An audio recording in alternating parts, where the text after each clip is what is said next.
Le contrôle est l'examen de quelque chose pour en vérifier la régularité, l'exactitude, la validité, la qualité et le bon fonctionnement. Pour s'assurer des bons résultats dans l'exercice en cours et répondre aux attentes de la population qui croit à la vision du président de la République, celle du peuple d'abord, l'Office congolais de contrôle dans sa mission principale, celle d'effectuer des contrôles de quantité et de conformité de toute marchandise, mais aussi dans le cadre de ses prérogatives d'analyser tout ce qui est échantillon et de procéder au contrôle technique de tout appareil et travaux, a reçu dans ses locaux la visite de travail du ministre des tutelles en charge du commerce extérieur, Jean-Lucien Boussa.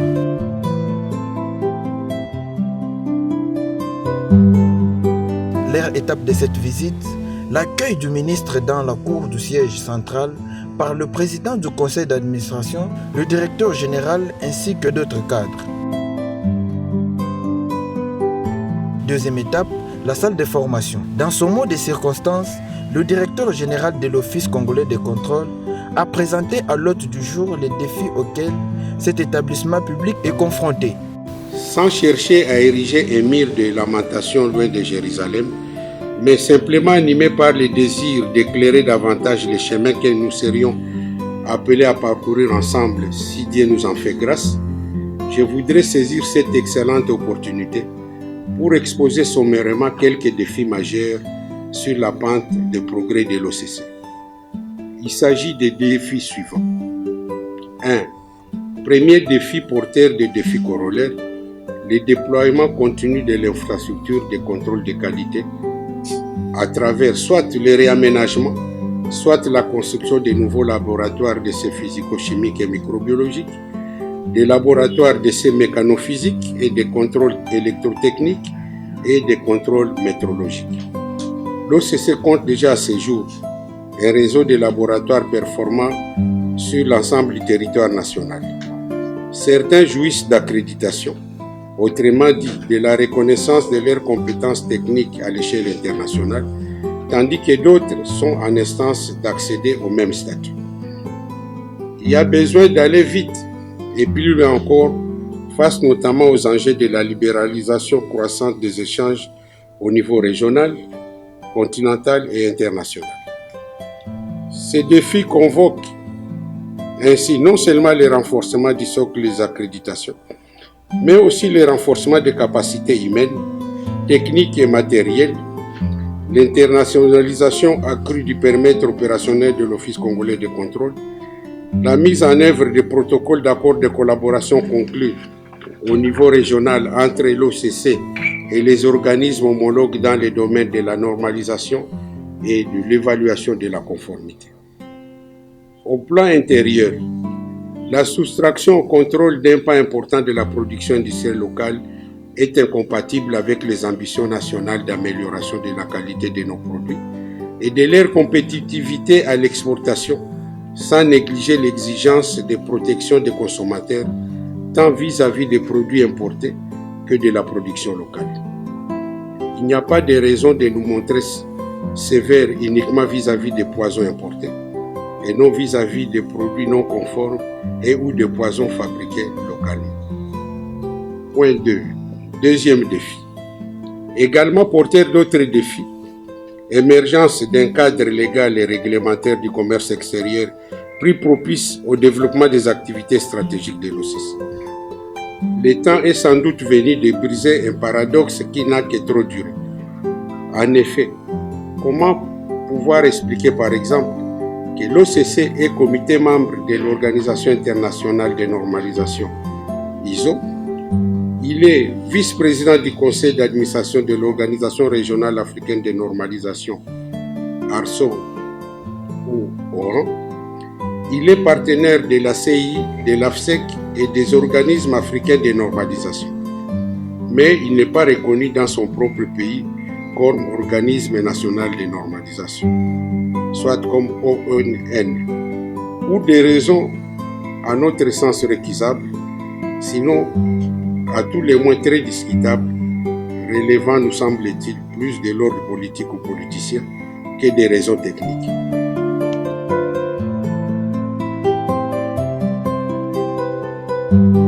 Face à ces défis, le patron de l'OCC a sollicité l'implication du ministre. Excellence, Monsieur le ministre, si l'OCC en soi n'est plus à vous présenter, les défis permanents et mouvants auxquels il est confronté exigent en revanche un renouvellement des présentations.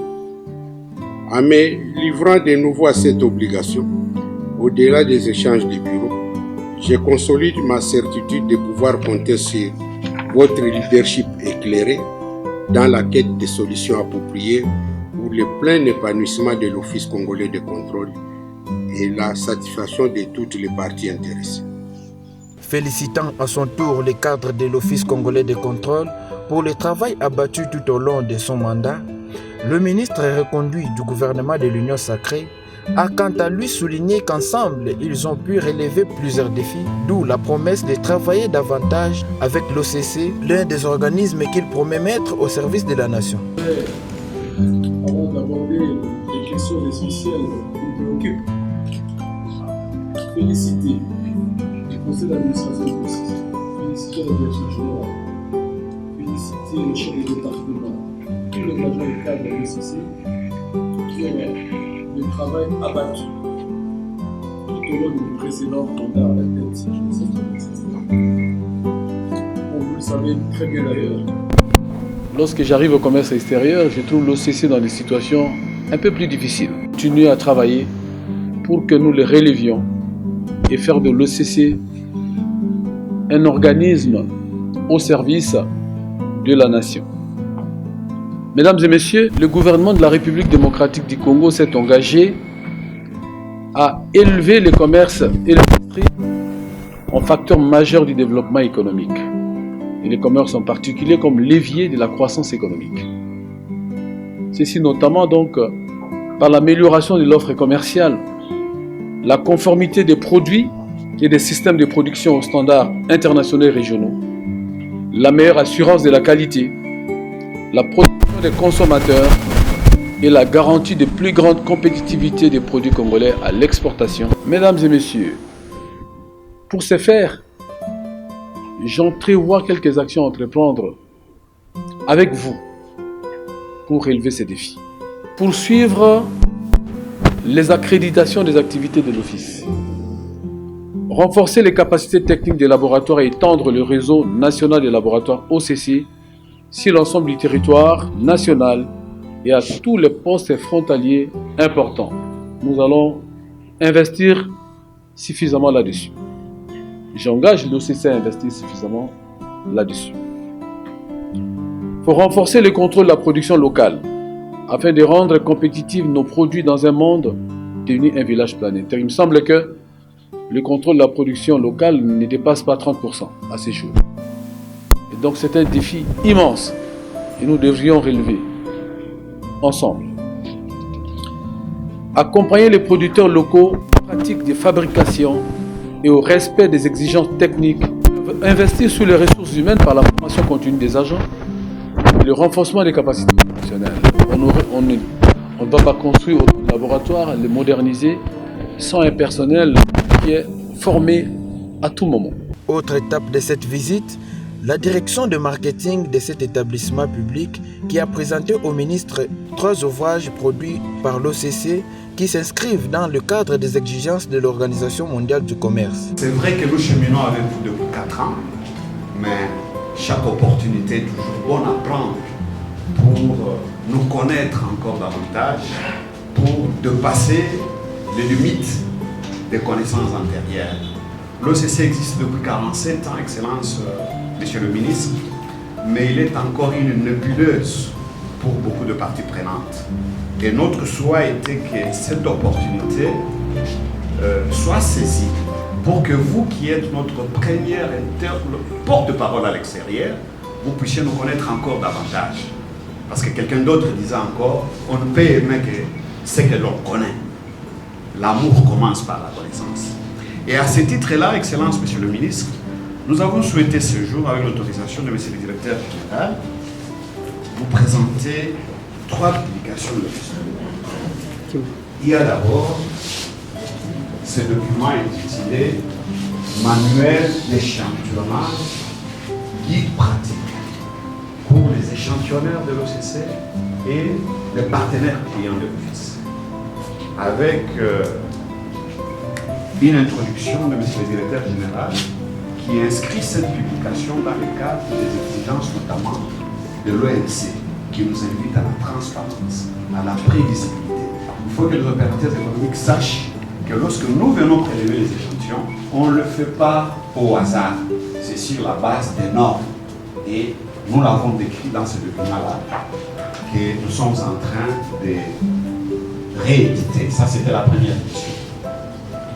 Le deuxième document que je voudrais vous offrir, Excellence, Monsieur le Ministre, c'est le tarif général de prestations sociales. Nous savons que le gouvernement se prépare notamment à rationaliser la perception frontière.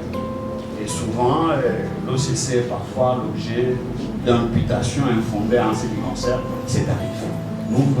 Vous allez découvrir à travers ce document que tous nos tarifs, pour toutes nos missions aussi complexes qu'elles sont, reposent sur de bases légales. Ils sont référencés et j'espère que, et après connaissance de ce document, vous pourrez là aussi être notre meilleur défenseur auprès de parties prenantes extérieures. Troisième publication, pour vous montrer que nous ne sommes pas réguliers sur nous-mêmes, nous collaborons avec d'autres établissements publics et ce numéro spécial que nous avons produit à l'occasion des 45 ans de l'OCC, nous l'avons fait avec l'agence congolaise de presse, ACP. Donc ce numéro, il est dédié aux 45 ans de contrôle. Il présente l'OCC un peu dans toutes ses dimensions. Et j'espère que quand vous l'aurez lu, vous pourrez là aussi être notre meilleur interprète auprès de parties prenantes extérieures. Merci beaucoup, Excellence, pour avoir accepté cette offre. Dernière étape de cette visite du ministre, la séance de travail à huis clos qui a eu lieu au cabinet du président du conseil d'administration situé sur l'ex-avenue du Flambeau dans la commune de La Gombe.